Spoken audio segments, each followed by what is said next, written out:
മറ്റൊരു സ്റ്റോറിയിലേക്ക് എല്ലാവർക്കും സ്വാഗതം. അങ്ങനെ നയനയും നവീൻ തമ്മിൽ നല്ല പൊരിഞ്ഞാടി നടന്നുകൊണ്ടിരിക്കുകയാണ്. ജലജ ആണെങ്കിലോ എരിപിരി കയറ്റൻ അടുത്തന്നെ കേട്ടോ. ദേവേനി പറയാണ്, ജലജെ അവർ തമ്മിൽ അടിയുണ്ടാകുമ്പോൾ നീ ഇങ്ങനെയൊക്കെയാണോ ചെയ്യേണ്ടത്?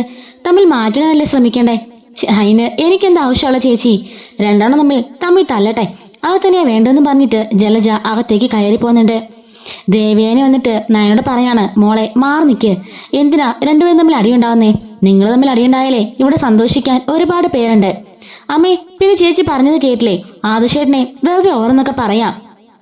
നവി പറയുന്നുണ്ട്, അമ്മായി ഞാൻ വെറുതെ ഒന്നുമല്ല പറഞ്ഞത്, കാര്യം ഉണ്ടായിട്ട് തന്നെയാ. ആദർശേട്ടൻ എന്തൊക്കെ തെറ്റിയിട്ടാലും ഇവിടെ ആർക്കും ഒന്നും അറിയണ്ട. ഇവളുടെ ജീവിതം എന്താവുമെന്ന് ഓർത്ത് എനിക്കിപ്പോഴേ പേടിയാ. ദേവേനെ പറയുന്നുണ്ട്, നീ എന്തിനാ പേടിക്കുന്നേ? അവക്കില്ലാത്ത പേടി നിനക്കെന്തിനാ? അവൾക്ക് അവളുടെ ജീവിതത്തിലെ കുറിച്ച് ഓർത്ത് യാതൊരു പേടിയില്ല. പിന്നെ നീ എന്തിനാണ് ഇങ്ങനെ വിഷമിക്കുന്നതെന്ന് ചോദിക്കുമ്പം നവ്യ പറയുന്നുണ്ട്, അല്ലേലും പണ്ടേ ഇങ്ങനെ ഇവളുടെ കാര്യം ഓർത്ത് ഒരിക്കലും വേദനിച്ചിട്ടില്ല. ചുറ്റുമുള്ളവരുടെ കാര്യങ്ങൾ ഓർത്താണ് ഇവക്ക് സങ്കടം വിഷമം അത്രയും. ഇനി അങ്ങനെ ഇരുന്നാൽ പറ്റില്ല. ഇവക്കിപ്പോ ഒരു കല്യാണം കഴിഞ്ഞ് ഒരു ജീവിതമായി. അവളുടെ ഭർത്താവാണ് ഇനി അവക്കെല്ലാം. ഈ ഒരു സമയത്ത് അവളുടെ ഭർത്താവിന് അവിഹിതത്തില് ഒരു കുട്ടിയുണ്ടെന്നറിഞ്ഞ് ആ കുട്ടീനെ ഇവള് തലയെ കയറ്റി വെച്ചിരിക്കുകയാണ്. നാളെ തന്നെ ആ അനഘ കോമാ സ്റ്റേജിൽ എണീച്ച് ഇങ്ങോട്ടേക്ക് വന്ന ആദർശേട്ടൻ വീണ്ടും അനഘയെ സ്വീകരിച്ചാൽ എന്തായിരിക്കും ഇവളുടെ അവസ്ഥ എന്ന് ചോദിക്കാണ്. അപ്പോഴേക്കും ദേവേനി പറയുന്നുണ്ട്, നവ്യെ, നീ വിചാരിക്കുന്നവർ ഒരിക്കലും ആ അനഘ കിടന്ന കിടപ്പിന് എഴുന്നേക്കാനൊന്നും പോകുന്നില്ല.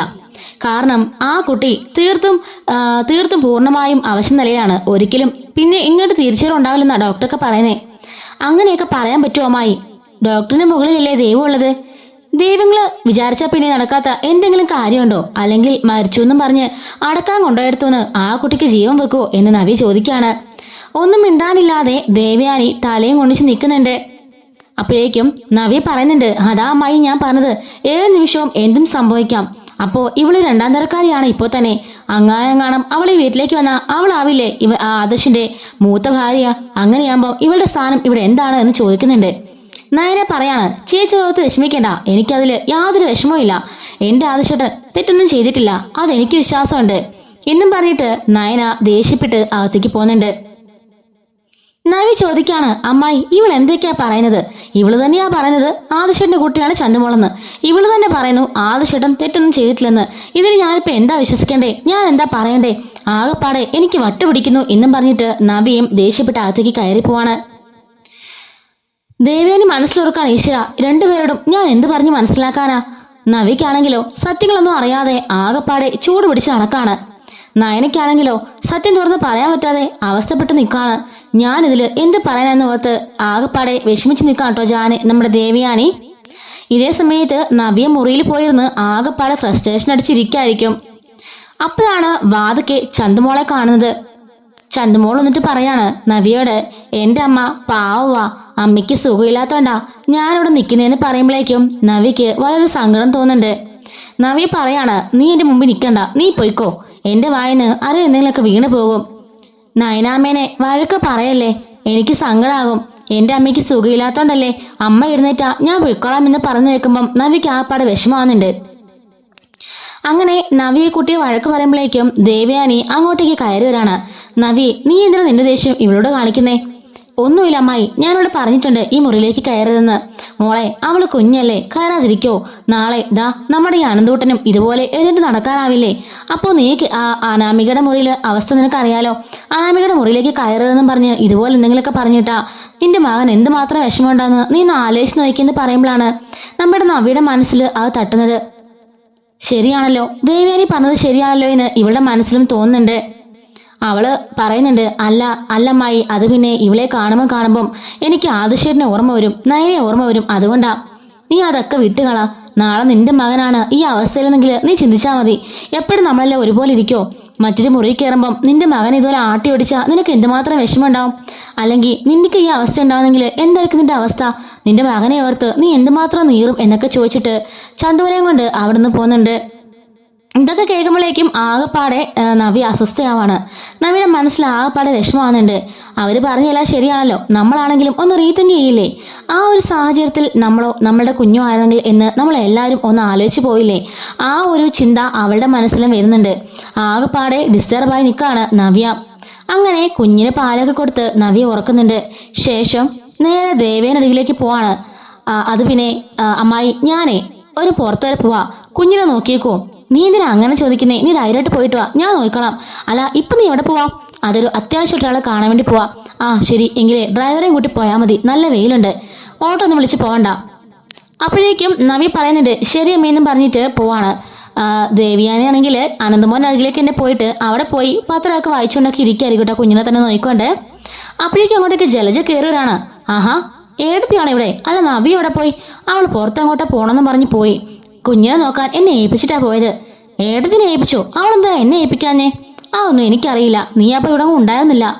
മേ ബി നീ വാഷ്റൂമിൽ എന്തെങ്കിലും ആയിരിക്കും, അതുകൊണ്ടായിരിക്കും എന്നെ ഏൽപ്പിച്ചത് എന്നും പറയാണ്.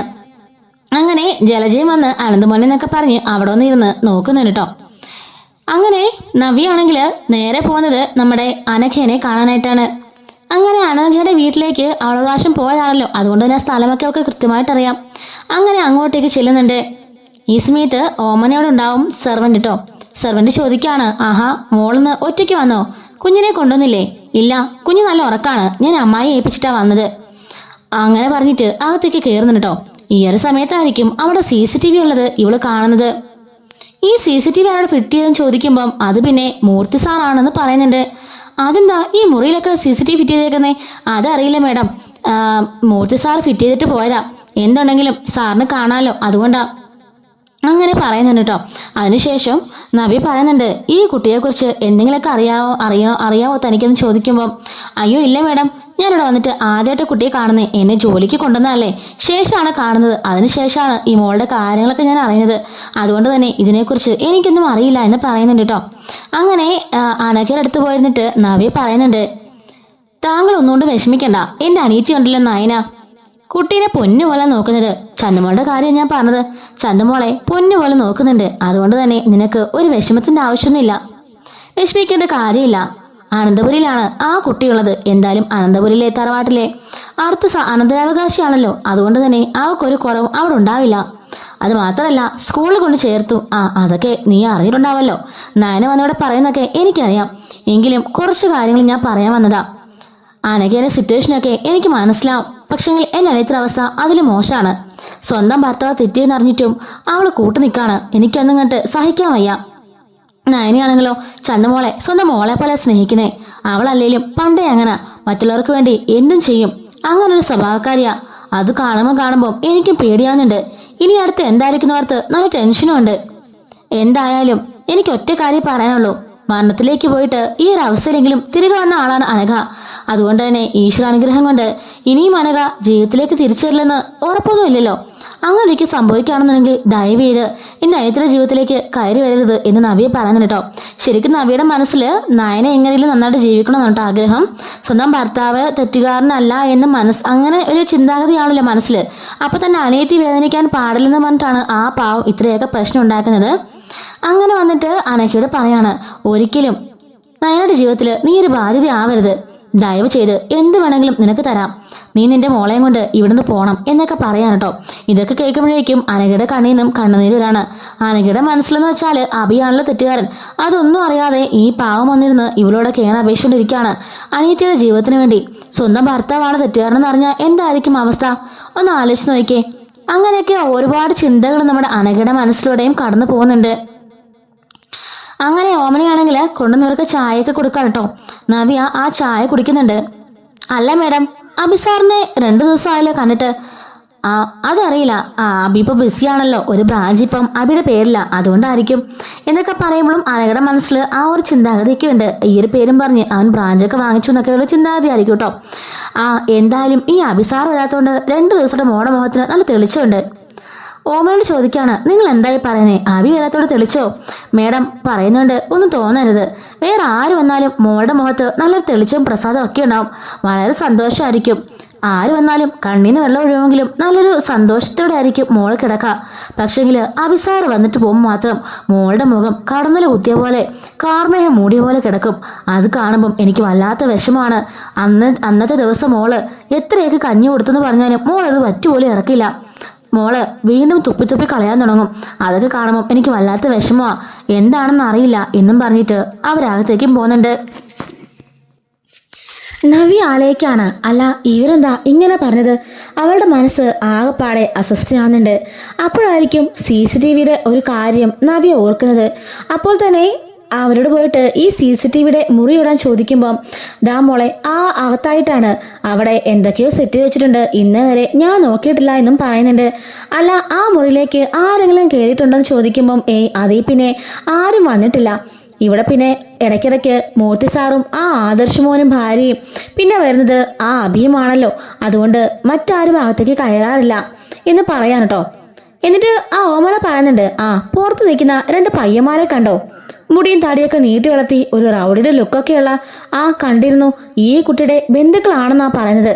ആ അഭിസാർ വരുമ്പോഴെല്ലാം ആ 2 പയ്യന്മാരും കൂടെ കയറി വരുന്നത് കാണാറുണ്ട്. അവര് 3 പേരും കൂടിയാ മിക്കവാറും ഇങ്ങോട്ടേക്ക് കയറി വരാറ്. ഈ പയ്യന്മാരങ്ങനെ ഇവിടുന്ന് പോകുന്നത് കാണാറേ ഇല്ല. മിക്കവാറും സമയത്ത് എപ്പോൾ ഞാൻ വിളി നോക്കിയാലും അവർ ആ വിളിയിൽ തന്നെ നിൽപ്പുന്നുണ്ടായിരിക്കും. അത് കാണുമ്പോൾ എനിക്ക് എന്തൊക്കെയോ മനസ്സിന് പേടി തോന്നാറുണ്ട്. അവരുടെ കയ്യിലും കഴുത്തിലൊക്കെ കണ്ടില്ലേ ചങ്ങല പോലെ എന്തൊക്കെ ഇട്ടുകൊണ്ട് രണ്ടുപേരെ സംസാര രീതിയും അത്ര ശരിയൊന്നുമില്ല. അവന്മാർ വന്നു കഴിഞ്ഞാലും ഈ കുട്ടിക്ക് അങ്ങനെ വല്ലാത്തൊരു വെപ്രാളവും പേടിയും പരവേശവും ഒക്കെയാണ്. അതൊക്കെ കാണുമ്പോൾ വല്ലാത്തൊരു പേടിയുണ്ട്. ഞാനത് ആദർശ് സാറിനോടും മൂർത്തി സാറിനോടൊക്കെ പറയണമെന്നോർത്തിരിക്കുകയാണ് എന്നും പറഞ്ഞിട്ട് ആ സെർവന്റ് പറയുന്നുണ്ട്. നവിയുടെ മനസ്സ് ആകെപ്പാടെ അസ്വസ്ഥമായിക്കൊണ്ടിരിക്കുകയാണ്. അവൾ നേരെ ആ CCTVയുള്ള മുറിയിലേക്ക് ചെല്ലുന്നുണ്ട്. അങ്ങനെ അവളിത് ഓരോ ദിവസത്തെയും റീവൈൻഡ് ചെയ്ത് നോക്കുകയാണ്. അങ്ങനെ അവി വരുന്ന ദിവസത്തെയൊക്കെ നോക്കുന്നുണ്ട് കേട്ടോ. അങ്ങനെ ലാസ്റ്റായിട്ട് വന്നു പോയ ദിവസം ഇവർ തമ്മിൽ ഒരുമിച്ചാണല്ലോ വന്നത്. അപ്പോൾ ഈ നമ്മുടെ നവി പോയതിനു ശേഷം അനഘയോട് പോയിട്ട് അഭി എന്തോ രഹസ്യമായിട്ട് പറഞ്ഞത് ഇവള് കാണുന്നുണ്ട്. ഞാൻ ഇറങ്ങിക്കഴിഞ്ഞിട്ട് ഇവൻ എന്തായിരിക്കും പോയി പറഞ്ഞിട്ടുണ്ടാവുക? എന്തിനാവും പോയി സംസാരിക്കുന്നത്? ഇനി ആശ്വസിപ്പിക്കാനാണോ എന്ന് ഇവൾ ആലോചിക്കുകയാണ്. അതിനുശേഷം തൊട്ട് മുമ്പ്, അതായത് ഒരു റെഡ് ഡ്രസ്സൊക്കെ ഇട്ടുകൊണ്ട് അവിടെ അടുത്ത് പോയി നിന്നിട്ട് സംസാരിച്ചിരുന്നല്ലോ. അതായത് അവളുടെ കവളയിലൊക്കെ പിടിച്ച് പേടിപ്പിക്കുകയും അവളെ അടിക്കാനൊക്കെ പോവുകയൊക്കെ ചെയ്തല്ലോ അഭി. ഈ ഒരു അവസ്ഥയിലും ആ ഒരു കാഴ്ച നമ്മുടെ നവി കാണുന്നുണ്ട്. ഇത് കണ്ട പാടെ നവി ആകെപ്പാടെ അങ്ങ് വിറച്ച് നിൽക്കാണ്. ഈ അഭി എന്തിനാ അവളെ എങ്ങനെ ഉപദ്രവിക്കാൻ പോണത്? എന്തൊക്കെയോ പ്രശ്നമുണ്ടല്ലോ ഈശ്വര എന്ന് മനസ്സിലോർക്കുന്നുണ്ട്.